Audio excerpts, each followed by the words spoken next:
Okay, welcome back po sa ating channel. Today, tatalakayin po natin ang kahalagahan ng tinatawag na time control o time management pagdating po sa paglalaro po ng chess. Kasi hindi po natin pwedeng i-ignore basta-basta yung time kasi ito po ang isang dahilan kung bakit maraming nananalo at maraming natatalo sa chess dahil po sa time. Kaya hindi po natin 'to balewalayan. Sa laban pong ito na ise-share ko sa inyo, dumating po ako dun sa isang pagkakataon na na-blunder po ako. Nakalamang po ang kalaban ng material, nakalamang na rin po siya ng posisyon. Kung wala pong tinatawag na time control o hindi tayo gumagamit ng oras sa paglalaro po ng chess, andun po yung posibilidad na hindi na po tayo makakabawi sa laban. Pero dahil alam kong dumating na po kami dun sa stage na lamang po ako sa oras, kahit po lamang pa po yung kalaban natin sa position at sa material, ay naipanalo ko pa rin po yung laban. Okay, kung paano, panoorin niyo po ang dalawang magandang laban na naranasan ko na during the time ang kalaban po natin ay again from European country. Isa na nga po diyan ang Germany. Okay? So, umpisahan na po natin. Nag-English opening po tayo. C4, then D4, then nag-D5 po yung kalaban. Yan po ang tinatawag na perk defense. Ngayon tumira po tayo ng knight F3. Bishop to tumira po ang kalaban ng G3. Nag-G6 po tayo. Another developing move on the part of our opponent. Okay, bishop to G2. Okay, nag-E6 po ang kalaban. Nag-castle na po tayo. Tumira po ang kalaban ng knight E7. Okay, so nag-develop lang po tayo. Knight to F3, knight to C3. And then D5 takes D4. So kinain niya po yung pawn natin. Ngayon, tumira po tayo ng A4 with the idea of preventing this pawn to move on B5 square. Okay, nag-B6 po yung kalaban. Nag-E3 po tayo. Okay. Finorward po natin ang ating sa E5 to just give our black bishop to more diagonal control on this diagonal. Okay.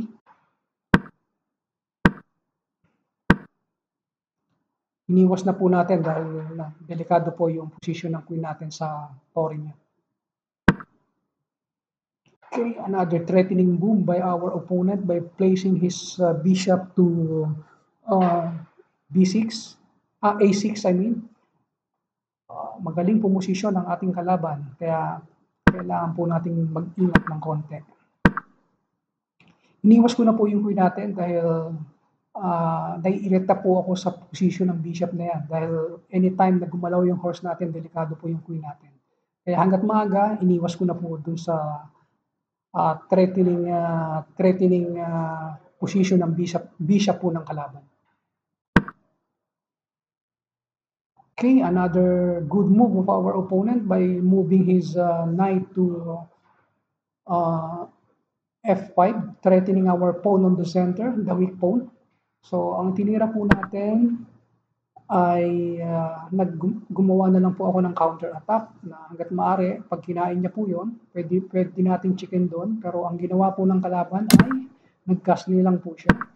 So, pinalayas ko po yung horse niya, pero kinain niya pa rin po yung pawn. Okay, dahil nawala na po ako ng check, yun po ang pagkakamali ko. Dapat sinuportahan ko na lang po yung ating ano. Okay, chinek ko po siya. Kinain lang niya po yung horse natin. Kinain din po natin yung kanyang bishop. At chinek po siya. So, kinain po natin. Nakipag-exchange na po siya. Kinain po natin. At tumira po siya ng queen takes F6. Okay? So in this position, lamang na po ang kalaban natin ng kung i-a-analyze o i-evaluate po natin ang sitwasyon ng laban, sa posisyon na 'to ay lamang na po ng material gain ang ating kalaban na, German. Lamang na po siya ng 3 points sa material gain. At, medyo kailangan ko pong bumawi pagdating sa material gain. But take note, during that time, ahead po ako sa kanya sa time. I still have a longer time than him. So ang tinira po natin was, bishop takes, what you call this, h6. So attacking his rook. Kaya ang ginawa ng kalaban, umilag lang po siya. So, binalik po natin yung aking bishop with the idea of positioning our bishop to c3. So, okay. Pero magaling posisyon ang kalaban natin. Hindi ko po nakita yon, kaya on my side, I think the move of our opponent is really strong. Kaya kailangan niya pong i-simplify ang laban dahil lamang na po siya. Pero ang ginawa po natin, umilag lang po tayo. So hindi po siya nakipag-queen to queen. Kaya napilitan ko pong kainin na lang 'yon dahil malalagasan na naman po tayo ng isang opisyal. Okay. Pero unti-unti po pong pinagaganda ang pwesto natin dahil alam ko po kailangan ko siyang i-pressure sa position dahil lamang na po tayo sa oras. Take note, meron na lang po siyang 34 seconds but I still have a lot of time which is 5.37 minutes.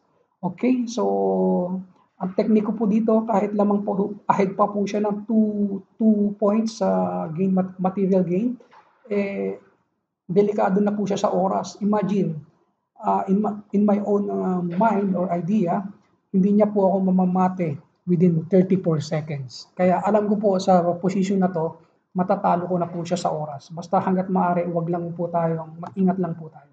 So, kailangan ko pong bilisan ang aking tira para ma-pressure siya lalo. So, ngayon, ayan na po. Wala na siyang nagawa kundi dahil nga ubos na yung oras niya, unti-unti nababawi ko po yung aking kalamangan hanggang mawala na po siya ng oras. Okay, ganyan po kaimportante ang nakapokus o nakakonsentrate din po tayo sa ating oras habang naglalaro. Hindi lang po dun sa board tayo nakatingin, kundi isa pong dapat nating huwag kakalimutan ay ang ating time. Dahil kagaya sa buhay, time is very precious and kailangan talaga natin i-manage mabuti at huwag sayangin. Ito po ang dahilan kung bakit kahit nakalamang na po ang kalaban sa atin sa material gain, ay nanalo pa rin po tayo. So hopefully meron po kayong natutunan sa i-share ko sa inyong laban. Sana po ay lagi niyo pong panoorin ang mga video, learning video na i-share ko po sa inyo at paki-share na rin po para sa mga taong gusto pang umunlad sa larangan po ng paglalaro ng chess. Pakikita ko po sa inyo yung isa sa mga pinakamagandang laban ko po na kahit po nakalamang na yung kalaban sa akin pero sa bandang huli nagwagi pa rin po tayo. Dahil ginamitan ko po siya ng strategy na ma-pressure siya dahil alam ko kahit lamang siya sa position o sa material gain, lamang naman po ako sa oras. So, para makita nyo po kung gaano ka-exciting yung naging laban namin noon, hayaan nyo pong i-share ko sa inyo at panoorin nyo po hanggang sa huli. Okay, tumira po tayo ng hindi pangkaraniwang opening pero dahil ang bala ko po, gusto ko pong gumamit ang tinatawag na double fianchetto. Okay? So, tinipid ko po muna yung tira ko sa center. Ayoko pong kontrolin yung center, ayoko pong okupahan. Gusto kong mag-okupa ng center ay yung kalaban. Kasi gusto ko pong practicein yung tinatawag na double fianchetto. So, ang tinira po ng kalaban natin is, during that time was D5. Okay, nag-F3 po tayo. E5 po ang kalaban. At yan, kagaya po ng sinabi ko sa inyo, yan po ay isang uri ng fianchetto o pwede rin po ma-convert sa King's Indian. Okay, nag F5 po yung kalaban. Another setting for double fianchetto. Tumira po ang kalaban natin ng E6. Nag B2 po tayo. Okay, another developing move from our opponent. He moves bishop to D6.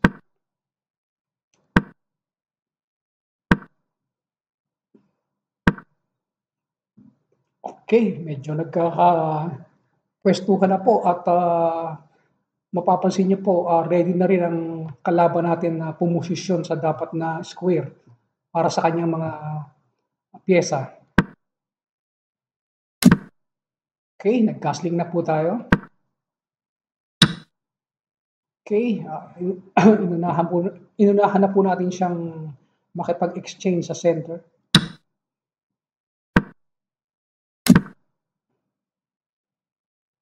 Okay, nag-casting na po yung kalaban natin. So sa ganitong posisyon, halos equal po ang aming position. Magkakatalo na lang po sa strategy hanggang sa papasok ng endgame.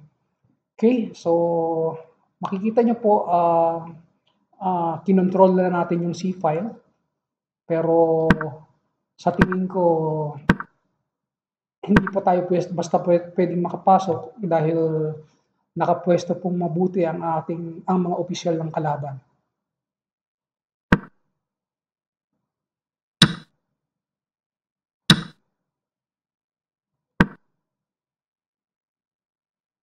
Okay, pinipressure po natin yung kanyang pawn sa F5.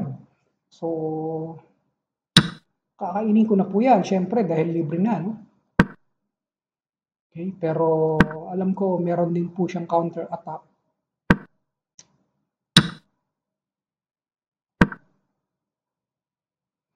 Okay, another threatening move by our opponent by moving his rook to E8, threatening our horse to capture by any of the two attacking pieces of our opponent, which is rook and bishop. Ang ginawa po natin, sinuportahan po natin ng knight by moving our knight to G6. Okay, another good move of our opponent by placing his rook to C8. So, kung i-analyze po natin mabuti ang position, halos sa pwestong ito medyo advantage na po tayo ng konti kasi mapapansin niyo po tatlo na po yung material ko ang nakapasok sa boundary ng kalaban. Dahil yung dalawang horse at kasama na rin po yung isang pawn. Pero tingnan po natin kung ano magiging maneuver ng kalaban.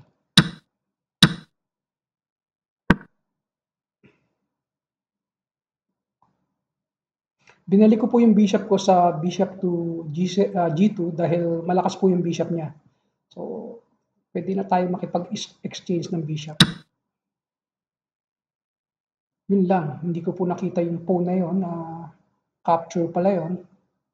Kaya, sa ganitong posisyon na blunder po tayo doon. Pero, kailangan nating suportahan yung ating horse. So, kaya ang tinira po natin, it was during that time is C4. F4 I mean. Sorry. So we are under check. So iwas lang po tayo. So medyo talagang halos pukpuko na po ang labanan dito. Kinain niya po yung bishop natin. Nakipag-exchange po siya. Okay. Pumupwesto na po ang kalaban at pinapasok na tayo unti-unti. So, kailangan nating sumilip o gumawa ng counter-attack. Okay, we move backward our knight by moving our knight to H4, threatening the rook of the queen of our opponent. Chinek niya po tayo. counter attack po siya. So, obligado, that is a forcing move. Kailangan nating umilag.